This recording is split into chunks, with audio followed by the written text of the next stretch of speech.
Hello students, आज आप हमारे वीडियो पे BCA थर्ड सेमेस्टर हिंदी के निर्मला का भाग 1 देखने जा रहे हैं। मुंशी प्रेमचंद का जीवनकाल 30 जुलाई 1880, 8 अक्टूबर 1936 ये समय भारत में अंग्रेजों की गुलामी का समय था। लेखकों और सृजन कर्मियों पर अंग्रेजों की विशेष निगाह रहती थी। मुंशी प्रेमचंद की सोजे वतन कहानी संग्रह को जब्त भी कर लिया गया था। इसका बड़ा कारण यही था कि इस संग्रह की कहानियों के पात्र स्वतंत्रता आंदोलन के लिए जनमानस का निर्माण करने की भूमिका निभा रहे थे। मुंशी प्रेमचंद हिंदी साहित्य में आधुनिक काल के एक अति महत्वपूर्ण साहित्यकार हैं। उन्होंने कहानी, उपन्यास, निबंध एवं आलोचना में बेहतरीन साहित्य की रचना की है। लगभग 300 कहानियां लिखी, जो मानसरोवर के 8 भागों में संकलित हैं। बड़े घर की बेटी, नमक का दरोगा, सत्याग्रह, कफन, शतरंज के खिलाड़ी, पंच परमेश्वर, बूढ़ी काकी, नशा, सवा सेर गेहूं, पूस की रात इनकी सुप्रसिद्ध कहानियां हैं। प्रेमचंद को कथा सम्राट और उपन्यास सम्राट भी कहा जाता है। मुंशी प्रेमचंद के मुख्य उपन्यास निम्न प्रकार हैं: कर्मभूमि, निर्मला, गबन, गोदान, रंगभूमि, प्रतिज्ञा, प्रेमा, प्रेमाश्रम, सेवा सदन, कायाकल्प, मंगलसूत्र उनका अधूरा उपन्यास है। दुर्गादास एक बालोपयोगी उपन्यास है। पात्र, मुख्य पात्र निर्मला, एक 15 वर्षीय लड़की, जिसकी शादी तोताराम से हुई है, जो उससे 20 साल बड़ा है।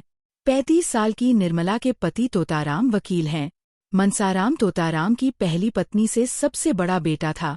उस पर निर्मला के साथ संबंध होने का संदेह था और उसे घर से निकालकर छात्रावास में रहने के लिए मजबूर कर दिया गया, जहां अंततः उसकी मृत्यु हो गई। जियाराम तोताराम की पहली पत्नी से दूसरा बेटा, वह अपने बड़े भाई की मौत के लिए अपने पिता को जिम्मेदार ठहराता है और निर्मला के गहने लेकर घर से भाग जाता है। अंततः वह आत्महत्या कर लेता है। सियाराम तोताराम की पहली पत्नी से तीसरा पुत्र, उसे एक झूठे संत द्वारा उसके पिता के घर से बहला फुसलाकर भगा दिया जाता है। आशा तोताराम और निर्मला की बेटी, रुक्मिनी तोताराम की विधवा बहन, उदयभानु लाल निर्मला के पिता, कल्याणी निर्मला की माँ, कृष्णा निर्मला की छोटी बहन, भुवन मोहन सिन्हा निर्मला के पूर्व मंगेतर हैं। निर्मला के पिता की मृत्यु के बाद उन्हें पता चलता है कि दहेज नहीं मिलेगा और वे शादी से मुकर जाते हैं।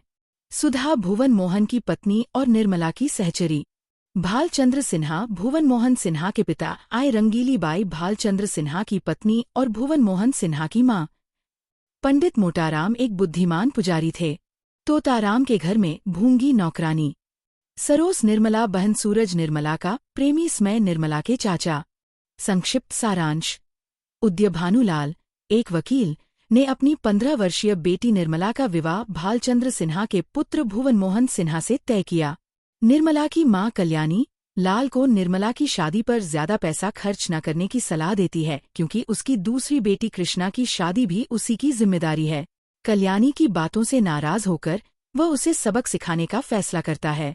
वह अपने पुराने कपड़े नदी किनारे छोड़कर कुछ समय के लिए अगले गांव चला जाता है, ताकि कल्याणी को यकीन हो जाए कि वह मर चुका है।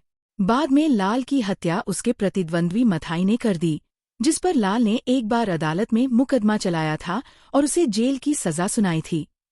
लाल की मृत्यु के बाद सिन्हा परिवार ने तय किए गए विवाह से हाथ खींच लिए, क्योंकि अब लाल की मृत्यु से पहले जितना दहेज मिलने की उम्मीद थी वह नहीं रहा।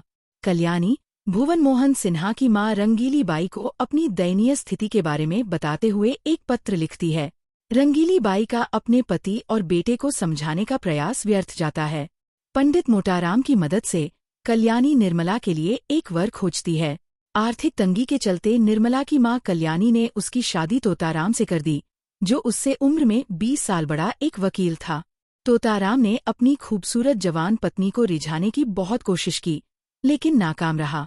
एक बार उसने एक झूठी कहानी सुनाई कि उसने 2 चोरों को मार डाला, जिनके पास बड़ी तलवारें थीं, ताकि उसे लगे कि उसका पति बहादुर है। लेकिन निर्मला, जो जानती है कि यह एक झूठी कहानी है, फिर भी मुस्कुराती है और खुश होने का नाटक करती है। उसके मन में उसके लिए सम्मान और कर्तव्य के अलावा और कोई भावना नहीं थी, जो उस प्यार से कम था जिसकी उसे अपनी पत्नी से उम्मीद थी। तोताराम के पहले विवाह से 3 बेटे थे। उनका सबसे बड़ा बेटा मनसाराम निर्मला से केवल 1 वर्ष बड़ा था। अपनी विधवा बहन रुक्मिणी की बातों और उसके बेटे मनसाराम के साथ उसके संबंधों के कारण तोताराम को निर्मला पर शक होने में ज्यादा समय नहीं लगा। ईर्ष्या और संदेह के कारण उसने मनसाराम को एक छात्रावास में रहने के लिए भेज दिया, एक ऐसा निर्णय जिसका सभी को जल्द ही पछतावा हुआ।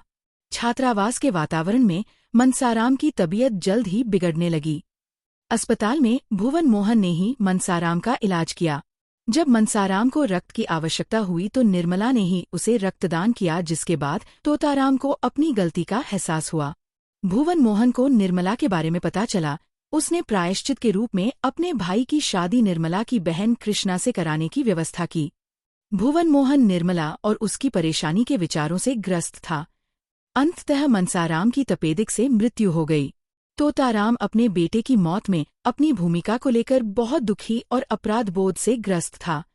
रुक्मिणी, जियाराम और सियाराम के मन में यह बात घर कर गई कि निर्मला ही उनके भाई की मौत का कारण है।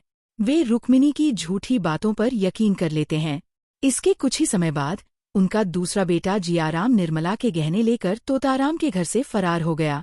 बाद में उसने आत्महत्या कर ली। तोताराम का तीसरा बेटा सियाराम भी एक झूठे संत के बहकावे में आकर भाग गया। अपने बेटों के चले जाने से दुखी तोताराम अपने इकलौते जीवित बेटे सियाराम को ढूंढने निकल पड़ा। इस बीच भुवन मोहन निर्मला की जिंदगी में उसकी दोस्त सुधा के पति के रूप में वापस आ गया। उसने निर्मला को बहकाने की कोशिश की, लेकिन उसकी पत्नी को पता चल गया और उसने उसकी कड़ी आलोचना की। भुवन मोहन भावनात्मक रूप से व्यथित हो गया और दुख और उसके प्रति अपने प्रेम के कारण उसने आत्महत्या कर ली। इस दुखद घटनाक्रम और अपनी बिगड़ती सेहत से निराश होकर निर्मला ने अपनी बेटी आशा को रुक्मणी को दे दिया और उसकी मृत्यु हो गई।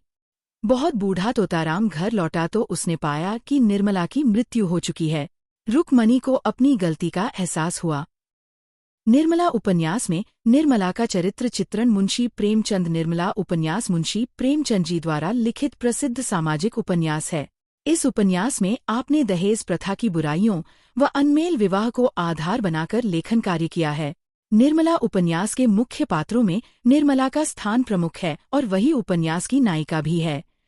निर्मला की चारित्रिक विशेषताओं का विश्लेषण निम्नलिखित बिंदुओं के माध्यम से कर सकते हैं। विचारशील नवयुवती। निर्मला उपन्यास में निर्मला अपने बालपन से ही एक विचारशील तरुणी के रूप में चित्रित हुई है।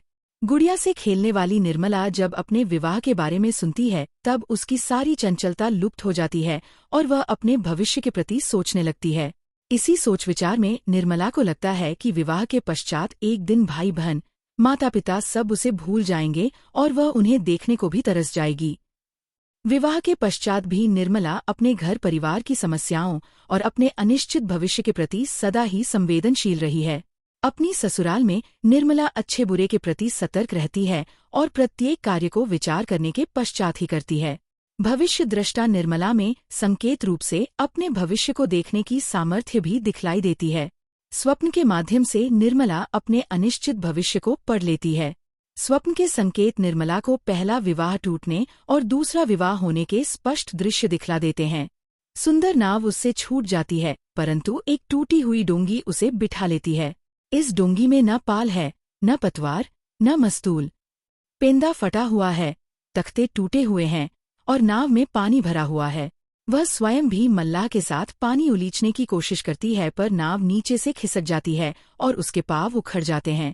ये स्पष्ट रूप से निर्मला के भविष्य, उसकी जर्जराती गृहस्थी और दुखमय जीवन के संकेत थे, जो स्वप्न के माध्यम से निर्मला को पहले ही ज्ञात हो जाते हैं। सहनशीलता। प्रस्तुत उपन्यास की निर्मला अत्यंत सहनशील स्त्री के रूप में चित्रित हुई है। विवाह के पश्चात ससुराल जाने और तोताराम के संसर्ग में रहने से निर्मला के भीतर की सुंदर स्त्री अत्यंत आहत होती है, परंतु निर्मला अपने मन को मारकर तोताराम द्वारा किए जा रहे यौवन के करतब अत्यंत सहनशीलता के साथ मौन रहकर देखती रहती है। इसी प्रकार मनसाराम के साथ बातचीत करने पर तोताराम द्वारा किए जा रहे संदेह और विधवा ननद रुक्मिणी के कड़वे बोल भी निर्मला बर्दाश्त करती रहती है। इतना ही नहीं, जियाराम तथा सियाराम भी निर्मला के साथ कटु व्यवहार आरंभ कर देते हैं, परंतु निर्मला अपनी सामर्थ्य रहने तक वह सब सहन करके मौन बनी रहती है। अपने जेवर चोरी हो जाने तथा सियाराम की मृत्यु की घटना से वह अत्यंत आहत होती है तथा उसके स्वभाव में चिड़चिड़ापन आ जाता है। अंत में तो पति तोताराम भी साथ छोड़कर चले जाते हैं। वह यथासंभव गृहस्थी को संभालने का प्रयत्न करती है। डॉ भुवन मोहन द्वारा किए गए अप्रत्याशित व्यवहार की शिकायत भी वह सुधा से ना करके बात को टालने का प्रयत्न करती है। इस प्रकार निर्मला में सहनशीलता का अद्भुत गुण दृष्टिगत होता है। करुणामयी माँ विवाह के पश्चात निर्मला अपने पति तोताराम की पूर्व पत्नी के तीनों पुत्रों मनसाराम, जियाराम और सियाराम पर मातृवत स्नेह रखते हुए उन्हें प्यार करती है। सियाराम को पिता द्वारा डांटे एवं कान उमेठे जाने पर रोता हुआ देखकर निर्मला स्वयं को रोक नहीं पाती और उसे उठाकर अपनी छाती से लगाकर पुचकारने लगती है। इसी प्रकार मनसाराम द्वारा खाना न खाने और घर की ओर से उदासीन होने पर भी वह चिंतामग्न हो जाती है। बीमार मनसाराम के बारे में वह बार बार जियाराम से मालूम करती रहती है और चाहती है कि उसे घर लाया जाए जिससे उसकी उचित देखरेख हो सके। जब निर्मला को पता चलता है कि मनसाराम को किसी युवा के रक्त की आवश्यकता है तो वह मुंशी तोताराम के सारे निर्देशों की अवहेलना करके रक्त देने के लिए अस्पताल में पहुंच जाती है। जियाराम द्वारा गहने चुराए जाने पर भी वह चेष्टा करती है कि जियाराम पर आरोप न लगे। यद्यपि बाद में परिस्थितियों से विवश होकर वह समर्पण कर देती है। यहाँ यह भी उल्लेखनीय है कि उपन्यास के अंत में निर्मला सियाराम से विमाता की भांति व्यवहार करती है, परंतु इसका मूल कारण मुंशी तोताराम ही हैं, जो अपनी संदेह करने की प्रवृत्ति और असफलताओं से निर्मला को इस स्थिति तक पहुंचा देते हैं। अन्यथा निर्मला एक करुणामयी माँ की भांति बालकों पर स्नेह रखते हुए उनकी दैनिक आवश्यकताओं का पूरा ध्यान रखती थी। कुशल गृहिणी निर्मला अपनी कम आयु के बावजूद भी ससुराल के समस्त कार्यों को दक्षतापूर्वक संभाल लेती है। उस पर जो दायित्व सौंपा गया उसने उसका कुशलतापूर्वक निर्वाह किया। निर्मला परिवार के प्रत्येक सदस्य की आवश्यकताओं, विशेषकर बालकों की रुचि अरुचि का पूरा ध्यान रखती है।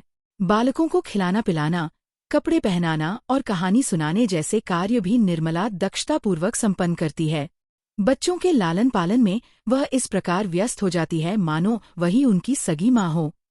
इसके अतिरिक्त वह कुशल गृहिणी की भांति तोताराम के मनोभावों को भी जांचती परखती रहती है और अवसर के अनुसार कार्य करती है। तोताराम द्वारा किए जा रहे संदेह को भी निर्मला भली भांति जांचती परखती है और घर की शांति और अपने पति की प्रसन्नता के लिए उसके अनुकूल ही कार्य करती है। इस प्रकार निर्मला एक कुशल गृहिणी के रूप में चित्रित हुई है। कुशल गृहिणी निर्मला अपनी कम आयु के बावजूद भी ससुराल के समस्त कार्यों को दक्षतापूर्वक संभाल लेती है।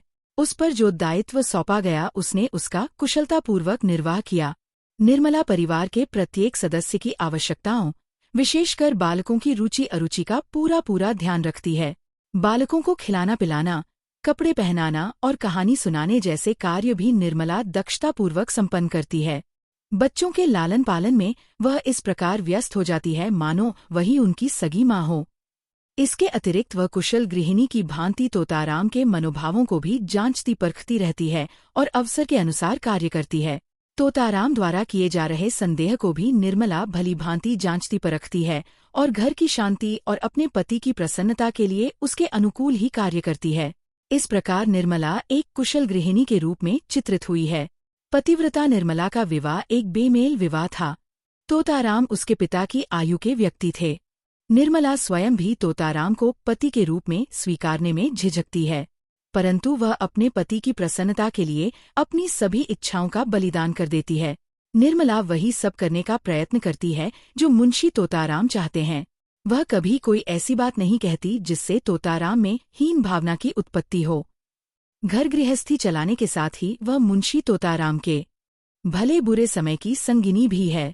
तोताराम की निरंतर असफलताओं के पश्चात भी वह उनका सम्मान करती है। निर्मला एक उच्च चरित्र की महिला के रूप में चित्रित हुई है। मुंशी तोताराम द्वारा संदेह किए जाने पर वह मनसाराम से मातृवत स्नेह रखते हुए भी स्वयं को उससे अलग कर लेती है। तोताराम की प्रत्येक परेशानी में निर्मला उसका साथ देती है और कभी भी उसकी असफलताओं पर उलाहना नहीं देती। इस प्रकार निर्मला एक सच्चरित्र एवं पतिव्रता स्त्री के रूप में चित्रित हुई है। अभागिनी नारी निर्मला, जो कि इस उपन्यास का केंद्रीय चरित्र है, गुणवती होते हुए भी समय की आंधी में उड़ा हुआ एक तिनका बनकर रह जाती है। दुर्भाग्य निर्मला को इतना बेबस कर देता है कि वह समय की गति को स्वीकारने के अतिरिक्त और कुछ भी करने में असमर्थ हो जाती है। सामाजिक बंधन, परंपराएं और रूढ़ियां निर्मला के लिए पिंजरा बन जाती हैं, जिनमें कैद होकर वह फड़फड़ाने के अतिरिक्त और कुछ भी नहीं कर पाती। परंतु वह अपनी स्थिति और उसके कारणों को भली प्रकार समझती है। इसीलिए अंत में मृत्यु से पूर्व वह अपनी पुत्री को रुक्मिणी को सौंपती हुई कहती है कि भले ही इसे अविवाहित रखना अथवा जहर दे देना, पर इसका बेमेल विवाह मत करना। इस प्रकार निर्मला सामाजिक विषमताओं और विसंगतियों का प्रतीक बनकर रह गई है। दुर्भाग्य उसके सपनों को बिखेर देता है और निर्मला जैसा मासूम पुष्प परिस्थितियों के कांटों से घिरा हुआ असमय ही इस दुनिया से विदा हो जाता है। मुंशी तोताराम का चरित्र चित्रण निर्मला उपन्यास मुंशी प्रेमचंद निर्मला उपन्यास मुंशी प्रेमचंद जी का प्रसिद्ध सामाजिक उपन्यास है। प्रस्तुत उपन्यास में आपने बेमेल विवाह व दहेज प्रथा की समस्या को दर्शाया है। निर्मला उपन्यास में नायक मुंशी तोताराम है, जो कि नायिका निर्मला के पति है। मुंशी तोताराम की चारित्रिक विशेषताओं को कुछ बिंदुओं के आधार पर समझ सकते हैं। अदूरदर्शी व्यक्तित्व निर्मला उपन्यास में निर्मला का पति तोताराम एक अत्यंत अदूरदर्शी व्यक्ति के रूप में चित्रित हुआ। गम के 3 पुत्र हैं और पत्नी के स्वर्गवासी होने के पश्चात भी विधवा बहन रुक्मिणी के व्यवस्थित रूप से चल रहा है। फिर भी तोताराम विवाह करने को लालायित रहता है। पुत्र मनसाराम की लगभग हमउम्र निर्मला से विवाह कर लेता है। वह निर्मला और अपने मध्य आयु के अंतर पर विचार नहीं करता। इसके अतिरिक्त वह अपने विवाह से जवान हो रहे बच्चों पर पड़ने वाले प्रभाव के बारे में भी कुछ नहीं सोचता। इससे पारिवारिक कलह का जन्म होता है। परिवार में कलह उत्पन्न हो जाने पर भी वह परिवार के सदस्यों के मध्य सामंजस्य स्थापित करने की चेष्टा नहीं करता। इस प्रकार निर्मला और तोताराम की पूर्व पत्नी के लड़कों तथा स्वयं तोताराम और परिवार के अन्य सदस्यों के मध्य खाई बढ़ती ही चली जाती है, जिससे एक हंसता खेलता परिवार टूटकर बिखर जाता है, नष्ट हो जाता है। हीन भावना का शिकार तोताराम अपनी बढ़ती आयु में शादी करता है। निर्मला अपेक्षाकृत कम आयु की अत्यंत सुंदर युवती है। निर्मला से अपना जोड़ न बिठा पाने के कारण वह हीन भावना का शिकार हो जाता है। अपने अंतस की हीन भावना को छुपाने के लिए ही वह दोहरे चरित्र का जीवन जीने लगता है। तोताराम केवल अपनी आयु छुपाने का ही प्रयत्न नहीं करता, वरन अपने पौरुष और अपनी वीरता का ऐसा आडंबरपूर्ण प्रदर्शन करता है जिससे उसके अंतस की हीन भावना प्रकट होती है। परिवार के छोटे छोटे के कारण वह तटस्थ नहीं रह पाता और निर्मला का ही पक्षधर बनता है। इतना ही नहीं, अपनी हीन भावना के कारण ही वह अपने पुत्र से भी पिता जैसा व्यवहार करने में अक्षम हो जाता है। परिहास का पात्र तोताराम अपनी युवा पत्नी निर्मला को प्रभावित करने के लिए अपनी वीरता के अविश्वसनीय किस्से सुनाता है। निर्मला उसकी इन कहानियों को केवल इसलिए सुन लेती है क्योंकि वह उसको मानसिक रूप से असंतुलित व्यक्ति समझने लगती है। वह अपने ही झूठ के कारण निर्मला की दृष्टि में परिहास का पात्र बन जाता है। एक दिन जब तोताराम निर्मला को अपनी वीरता की कपोल कल्पित घटनाओं को सुनाकर प्रभावित करने की चेष्टा करता है तो संयोगवश घर में सांप निकल आता है, जिस कारण वह बौखला जाता है और सहायता मांगने के लिए पड़ोस में चला जाता है। इससे तोताराम के झूठ की कलई खुल जाती है और वह परिहास का पात्र बन जाता है। शंकुल प्रवृत्ति तोताराम निर्मला से अपने प्रति प्रेम न पाने के कारण शंकालु प्रवृत्ति का हो जाता है। निर्मला उसका सम्मान तो करती है, परंतु अपने से अधिक आयु का होने के कारण समवयस्क की भांति उससे प्रेम नहीं कर पाती। इससे तोताराम अपनी झूठी वीरता की बातें करके स्वयं को युवा प्रदर्शित करने की चेष्टा करता है, परंतु अपने ही पुत्र मनसाराम के साहस और ज्ञान से वह ईर्ष्या करने लगता है। निर्मला के मनसाराम के प्रति स्वाभाविक स्नेह को तोताराम संदेह की दृष्टि से देखता है, जिसके कारण घर में तनाव व्याप्त हो जाता है और मनसाराम को घर छोड़ना पड़ता है। बीमार मनसाराम को भी तोताराम अपनी शंकालु प्रवृत्ति के कारण घर नहीं ले जाना चाहता तथा मनसाराम के अस्पताल ले चलने के आग्रह पर मन ही मन प्रसन्न होकर उसे अस्पताल में भर्ती करवाता है और चेष्टा करता है कि निर्मला की भेंट मनसाराम से न होने पाए। असफल पिता तोताराम एक असफल पिता है। वह अपने पुत्रों के प्रति अपने दायित्व का निर्वाह नहीं कर पाता। तोताराम बिना पुत्रों की इच्छा जाने विवाह कर लेता है और फिर अपने ही बड़े बेटे मनसाराम पर संदेह करके उसके जीवन को नष्ट कर देता है। इसी प्रकार वह अपने दूसरे बेटे जियाराम के मन की थाह भी नहीं ले पाता और वह भी कुसंगति का शिकार होकर अकाल मृत्यु को प्राप्त होता है। सियाराम के प्रति निर्मला के कठोर आचरण को देखकर भी तोताराम सियाराम के भविष्य के प्रति सचेत नहीं होता। इस प्रकार अपने बीते हुए समय से वह कोई शिक्षा नहीं लेता और अपने तीसरे बेटे सियाराम को भी गवा देता है। तोताराम अपने पुत्रों के प्रति अपने कर्तव्य से केवल उदासीन ही नहीं रहता, वरन उनके अंत का कारण भी बनता है। इस प्रकार वह एक अत्यंत असफल पिता के रूप में दिखलाई देता है। पलायनवादी तोताराम अपने ही बुने हुए जाल में स्वयं फंसता चला जाता है। अपनी पत्नी, अपने पुत्रों एवं अपने परिवार के प्रति वह अपने दायित्वों का निर्वाह नहीं कर पाता और परिस्थितियों से हारता चला जाता है। अंत में निर्मला, रुक्मिणी और अबोध पुत्री के भरण पोषण का कोई प्रबंध किए बिना ही घर छोड़कर चला जाता है। वह किसी भी स्थिति का सामना अपने विवेक से नहीं करता, जिसके कारण परिस्थितियां बिगड़ती जाती हैं। वह दूरदर्शी निर्णय लेने के स्थान पर क्षणिक फल की प्राप्ति में अपना सारा जीवन गंवा देता है और परिवार के प्रत्येक सदस्य की दृष्टि में गिर जाता है। परिस्थितिजन्य अपराधी आलोच्य उपन्यास में तोताराम एक परिस्थितिजन्य अपराधी बनकर रह गया है। अपनी पत्नी की मृत्यु के बाद परिवार की देखरेख के लिए निर्मला से विवाह करना ही तोताराम के लिए अशुभ का संकेत बन जाता है। कम आयु की अत्यंत सुंदर कन्या निर्मला के मन को जीत न पाने के कारण ही तोताराम अपने पुत्र पर संदेह करने लगता है और उसकी बीमारी और मृत्यु का कारण बनता है। पुत्र की मृत्यु के बाद दुख से टूटा हुआ तोताराम अदालत में अपने ही मुकदमे की पैरवी नहीं कर पाता और अपना मकान कुर्की में गंवा बैठता है। अपनी पूरी चेष्टा के बाद भी वह दोबारा अपनी वकालत जमा नहीं पाता और तंगहाली का शिकार होता चला जाता है। जियाराम तो उसे ही मनसाराम का हत्यारा मान लेता है और उससे घृणा करने लगता है। इस प्रकार पूरे उपन्यास में तोताराम द्वारा बेमेल विवाह करने का अपराध ही उसे ऐसी परिस्थितियों में उलझाता चला जाता है जिनसे बाहर निकलने का रास्ता सुझाई नहीं देता। परिवार के विक्टिम और सदस्यों की मृत्यु और पलायन के लिए सीधे सीधे तोताराम ही अपराधी प्रतीत होता है। निश्चय ही विवाह से पूर्व उसने इन परिस्थितियों की कल्पना नहीं की थी। इस प्रकार तोताराम आलोच्य उपन्यास में अपराध की नियत के बिना ही अपराधी दिखाई देता है, अतः उसको परिस्थितिजन्य अपराधी की संज्ञा दी जा सकती है। अगर आपको ये वीडियो अच्छी लगी हो तो लाइक, शेयर और हिंदी गुरु चैनल को सब्सक्राइब कीजिए।